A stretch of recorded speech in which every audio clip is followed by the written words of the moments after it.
NDA की बैठक में लोजपा रामविलास से चिराग पासवान भी पहुंचे, जहां उनका जोरदार स्वागत हुआ। उन्होंने प्रधानमंत्री के पैर छुए तो प्रधानमंत्री ने उन्हें गले लगा लिया। चिराग पासवान ने प्रधानमंत्री के पैर छुए थे। आप तस्वीरों में देख सकते हैं कैसे प्रधानमंत्री ने उन्हें गले लगा लिया। पीएम मोदी और चिराग पासवान के मुलाकात के पल की अब हर तरफ चर्चा हो रही है, तारीफ हो रही है। पीएम से चिराग पासवान के मुलाकात के अब कई सियासी मायने निकाले जा रहे हैं, क्योंकि जिस तरह चिराग पासवान पहले लग रहा था कि वो एनडीए से दूर हो रहे हैं और पशुपति नाथ पारस यानी उनके चाचा जी क्लोज हुए थे एनडीए के, और चिराग पासवान को फिर अपनी पार्टी अलग बनानी पड़ी। उसके बाद से नज़दीकियां अब हाल के दिनों में बहुत ज़्यादा बढ़ती हुई नजर आ रही हैं।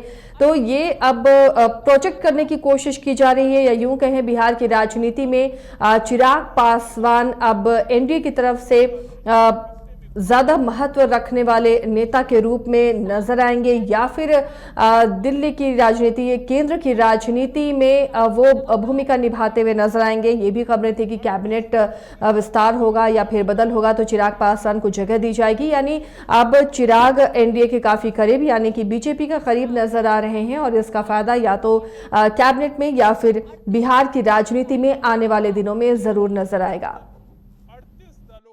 जा रही है और लगातार क्योंकि एनडीए के घटक दल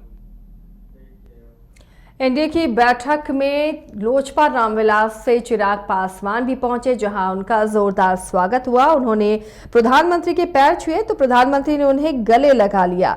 चिराग पासवान ने प्रधानमंत्री के पैर छुए थे। आप तस्वीरों में देख सकते हैं कैसे प्रधानमंत्री ने उन्हें गले लगा लिया। पीएम मोदी और चिराग पासवान के मुलाकात के पल की अब हर तरफ चर्चा हो रही है, तारीफ हो रही है। पीएम से चिराग पासवान के मुलाकात के अब कई सियासी मायने निकाले जा रहे हैं, क्योंकि जिस तरह चिराग पासवान पहले लग रहा था कि वो एनडीए से दूर हो रहे हैं और पशुपति नाथ पारस यानी उनके चाचा जी क्लोज हुए थे एनडीए के, और चिराग पासवान को फिर अपनी पार्टी अलग बनानी पड़ी। उसके बाद से नज़दीकियां अब हाल के दिनों में बहुत ज़्यादा बढ़ती हुई नजर आ रही हैं।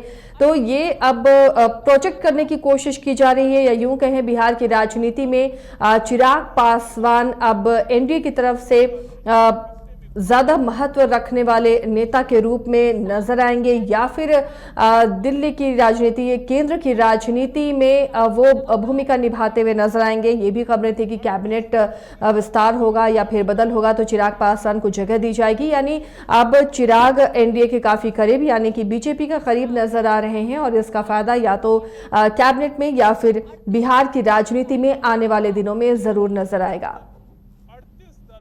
जा रही है और लगातार क्योंकि एनडीए के घटक दल